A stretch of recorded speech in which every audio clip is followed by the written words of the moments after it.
ko ano ba yan? Di ko maintindihan, bakit ba ganon? O bakit ba ganyan? Lagi na lang ganto, walang mapaglagyan. Takbo ng aking buhay, di ko masakyan. Wala na nga tumama, lagi pang mali. Sinahanan ng bintana, sinagot pa ng hindi. Ngayon nakatunga nga sa pag-ibig ay sawi.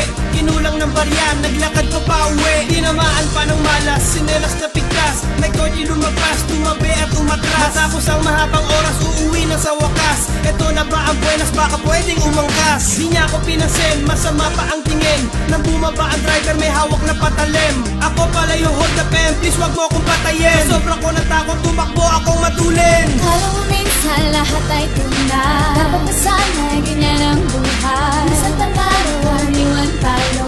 Kahit malinaw ay lumalabo.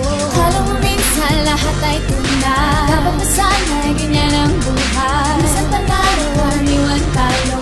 Kahit malinaw ay lumalabo. Pagdating ko sa bahay, may gulo sa kapitbahay. May nakitang tumakbo, tinangayan sinampay. Laki ng gulat ko, akong tinuro ni Aling Pepay. Wala akong alam, ba't bigla akong nadamay? Walang kamalay-malay, binugbog ng mga tao. Dinampot ng barangay, pinitbit pa sa presinto. Ngunit sa isang saglit, ako'y pinawalan. Kasi yung mga damit, kanilang natagpuan. Isinilong lang pala nung bago umulan. Ano gano'n na lang matapos na ako ay masaktan. Mahirap tanggapin, ngunit paano babawiin? Kailangang umuwi, marami pa akong gagawin. Santambak na labahin, 3 drum na igibin. Lumalabo ang mata, malamang gutom na rin. May pagkain sa lamesa, kinain ang kuting. Tapos tubig na nawasa, nako putol pa rin.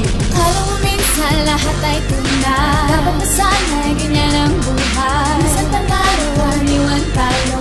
Kahit malinaw ay lumalabo. Kala mo minsan lahat ay tunay. Dapat na sana ganyan ang buhay. Minsan tangaraw, aniwan talo. Kahit malinaw ay lumalabo. Lumagpas na lang ng kalye, baka makadiskarte. Tumambay sa may poste, inabot ng alas 12. Nakita ron si pare, nagyayasumat sa bote. Sumama ako syempre, tapos nakarami. Tinawag daw ni misis, nagpaalam sandali. Wag daw ako umalis, hintayin ko ang sukle. Dumating mga pulis, ako na ay hinuhuli. Kasi di pa daw bayad, ininom namin at pinili. Anak ka na lintek, ako pa ang nadikdik. Nagmakaawat umiyak, pero waibek. M16 rifle sa mukha ko pinitek. Ano bang nangyari sa akin? Ba't wala akong correct? Di ako makakonect, pwede bang matapos na? Gusto ko na maidlep, katawan ko'y pagod na. Na mayroong tumapek, lahat panaginip lang pala. At pagising ko, katabi na si Bea at si Maha. Kala mo minsan lahat ay tunay. Dapat na sana ganyan ang buhay. Minsan tangaraw,